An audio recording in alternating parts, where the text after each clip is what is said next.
안녕하세요. 바울을 살해하려는 음모의 가해 사료로 이송됩니다. 오늘 본문은 사도행전 23장 12절에서 30절입니다. 12절. 이튿날 아침 유대 사람들이 음모를 꾸미고 바울을 죽일 때까지는 먹지도 마시지도 않겠다고 맹세했습니다.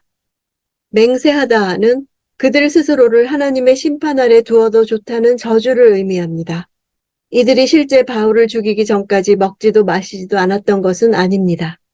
당시 관행에 의하면 네 가지의 지키지 않아도 될 맹세가 있었습니다.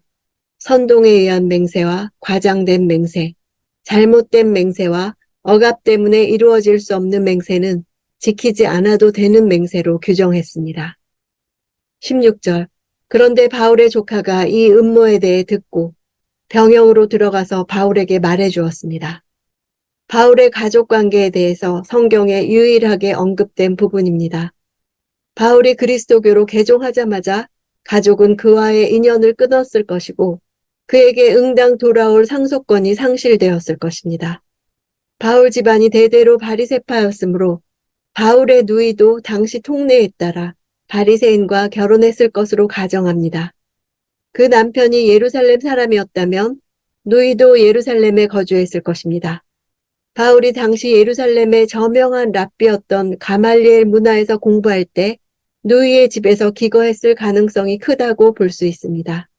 또는 다소에 살고 있던 누이가 가말리엘의 문화에서 아들을 교육시키기 위해 예루살렘으로 보냈을 것이라 추정하기도 합니다. 당시 로마법 테두리 안에서도 중죄인이 아닌 일반 죄수들에게는 음식과 그 밖의 것을 가져다 주는 친척이나 친구들의 방문이 허락되었기에 조카가 바울에게 고할 수 있었습니다. 19절. 천부장은 청년의 손을 잡고 한쪽으로 데려가서 물었습니다. 내가 전하려는 말이 무엇이냐? 손을 잡고 데려간 것은 천부장의 친절한 행위를 보여주는 표현입니다. 천부장의 이러한 행동은 바울을 죽이려고 광분한 유대인들과 명백하게 대조를 이루고 있습니다. 이것은 마치 예수께서 순환당하셨을 때 유대인들은 거의 광적으로 예수의 피를 요구했던 반면 이방인이었던 총독 빌라도가 예수에 대해 다소 우호적인 태도를 보였던 것을 연상시킵니다. 누가는 이처럼 바울의 순환과 예수의 순환 사이의 유사성을 부각시킴으로써 바울이 예수의 제자로서 그분의 고난에 동참하고 있음을 보여주고 있습니다. 23절. 그러고 나서 천부장은 백부장 2명을 불러 명령했습니다. 보병 200명, 마병 70명, 창을 쓰는 병사 200명을 파견대로 무장시켜 오늘 밤 9시에 가이사랴로 떠날 준비를 하라. 천부장은 자신이 보호하고 있는 로마 시민권자의 피살이라는 끔찍한 사건이 일어나 문책받는 것이 두려웠기 때문에 재빨리 바울을 로마 시민에 대한 정식 재판권이 있는 로마 총독에게로 이송하는 조치를 취했습니다. 가이사랴는 로마 총독부가 있는 곳으로서 예루살렘에서 서북방으로 약 104km 떨어진 곳에 있었습니다. 바울을 호송하기 위해 동원된 군사의 수는 무려 470명에 달합니다. 이는 천부장의 조심성과 과단성 있는 행동을 보여줍니다. 24절. 또 바울을 벨릭스 총독에게 안전하게 호송할 수 있도록 그를 태울 짐승도 마련하라. 52년에서 59년 사이에 유대 총독이었던 벨릭스는 노예의 혈통을 가진 사람이었습니다. 그럼에도 불구하고 전례 없이 총독의 지위에 오른 것은 그의 형제 팔라스 덕분이었습니다. 팔라스는 글라우디오 황제 때에 황실에서 영향력을 행사했으며 황제의 모친 안토니아에 의해 자유민이 되었습니다. 벨릭스는 태생이 비천했음에도 결혼을 통해 계속적인 신분 상승을 꾀할 수 있었습니다. 그가 계속 얻은 3명의 부인들은 모두 공주들이었습니다. 그는 가이사랴에 거주하던 유대인과 헬라인 사이의 충돌에 개입하여 많은 유대인들을 학살한 혐의로 58년에 로마로 소환되었고 그의 후임으로 베스도가 부임했습니다. 25절. 그러고 나서 천부장은 이렇게 편지를 썼습니다. 로마의 법에 따르면 하급 관리가 상급자에게 어떤 사건을 보고할 경우 그 사건에 대한 서면 진술서를 보내야만 했습니다.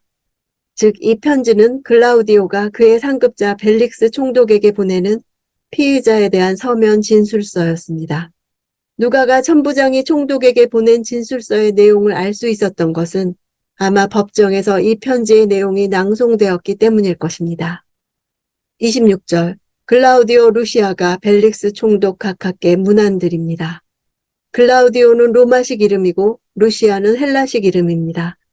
천부장이 두 언어의 이름을 가지고 있다는 것은 그가 본래는 헬라인으로서 루시아란 헬라식 이름만을 가졌을 것이나 황제 글라우디오 통치하에서 로마의 시민권을 취득하고 글라우디오란 로마식 이름을 덧붙였을 것입니다. 각하란 호칭은 로마의 원로원 의원보다는 낮으나 상당한 권세를 지녔던 기사계급이나 로마 정부의 고위층 관리를 부르는 존칭입니다. 27절. 이 사람은 유대 사람들에게 붙잡혀 거의 죽을 뻔했습니다. 그러나 그가 로마 시민임을 알고 제가 군대를 동원해 그를 구해냈습니다. 형식적인 문안 인사가 끝나자마자 글라우디오는 진실과 거짓의 교묘한 혼합으로 서두를 시작하고 있습니다. 그가 바울이 로마 시민권자인 것을 알게 된 것은 이미 바울을 체포하고 채찍질을 명한 이후였기 때문입니다. 알고라는 단어는 헬라인들이 지적 창의성을 나타내는 말로 이해하는 단어입니다. 그는 자신의 뛰어난 지적 능력, 곧 사람을 분별할 줄 아는 탁월한 능력으로 인해 로마의 한 시민이 보호되었다는 것을 은연중에 드러내고 있는 것입니다. 28절. 그들이 왜 이 사람을 고소하는지 알고 싶어서 유대 사람의 공회에 데려가 보았습니다. 여기서 알고 싶어서라는 단어는 안다는 단어 앞에 위를 뜻하는 전치사가 결합되어서 아는 것을 향한 정신적인 방향, 그것에 대한 정신적 몰두란 의미가 있습니다. 27절에서 사용한 알다라는 단어와 다른 단어입니다. 이러한 표현을 사용해 자신이 사태의 실상을 공정하게 파악하려는 데 몰두해 있었다는 것을 은근히 드러내고 있습니다. 실제 그는 소란이 벌어진 연유를 알고자 하여 바울을 결박했었는데도 자신이 온 정신과 온 마음을 쏟아 사태의 진실을 철저히 파악하려고 노력했다고 보고하여 자신의 성실함과 공정함을 드러내고자 한 것입니다. 29절. 그런데 알고 보니 그 고소는 그들의 율법에 관한 문제였지 사형이나 징역에 해당되는 죄목은 없었습니다. 글라우디오의 판단은 고린도의 갈리오 총독이 내린 결론을 연상시킵니다. 즉 바울과 유대인들의 충돌은 유대 내의 종교 문제로 율법의 해석에 관련된 문제이지 형사상 처벌의 대상이 아니라는 소견을 밝힌 것입니다. 이것은 사실상 루시아가 바울의 완전한 무죄 사실을 밝힌 것이었습니다. 이러한 루시아의 견해는 바울의 이후 여정에 많은 도움을 주었습니다. 바울이 가이사랴와 로마에서 받은 관대한 처우는 아마도 이러한 루시아의 보고 덕분이었을 것입니다. 또한 이후 바울의 상소를 다룬 모든 로마의 관리들, 즉 벨릭스와 베스도와 아그리빠도 사실상 그에게 무죄를 선고하게 됩니다. 천부장은 자신의 판단에 따라 바울을 석방할 수도 있었습니다. 그럼에도 불구하고 굳이 가이사랴에 있는 총독에게 바울을 보낸 것은 유대인들의 반발을 우려했기 때문입니다. 그러나 이것은 바울을 죽이려는 유대인의 손에서 그를 보호하여 안전하게 로마까지 보내시려는 하나님의 섭리로 인해 이루어진 일입니다. 만약 천부장이 자신의 소신에 충실하여 바울을 석방했다면 바울은 유대인들의 손에 살해되었을 것이고 로마에 가 복음을 전할 수도 없었을 것입니다. 하나님은 당시 가장 막강한 힘을 갖고 있었던 로마 군대로 하여금 바울을 보호할 수 있도록 하기 위해 바울이 로마 실정법상으로 아무 죄가 없었음에도 그를 미결수의 신분으로 계속 머물게 역사하셨던 것입니다. 바울은 자신의 회심을 어떻게 설명합니까? 자신은 알지 못했고 소원하지 않았고 기대하지 않았으나 주를 만났습니다. 자신이 예수를 붙잡은 것이 아니라 주께서 붙잡으셨습니다. 그러나 그 길을 갈 때 예수께서 당한 고난을 그도 당합니다. 한 사람이 나를 싫어한다 해도 마음이 불편한데 내가 죽기를 바라는 40명이 결성되었다니 기가 막힐 노릇입니다. 로마 군인 천부장을 통해 하나님이 일하십니다.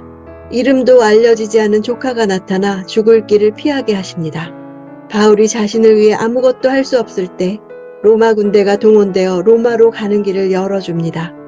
로마에 갈 때까지는 죽을 수도 없습니다. 하나님이 자신의 목적을 위해 일하신다는 사실을 놓치지 않아야 합니다. 그래야 우리의 길을 갈 수 있습니다.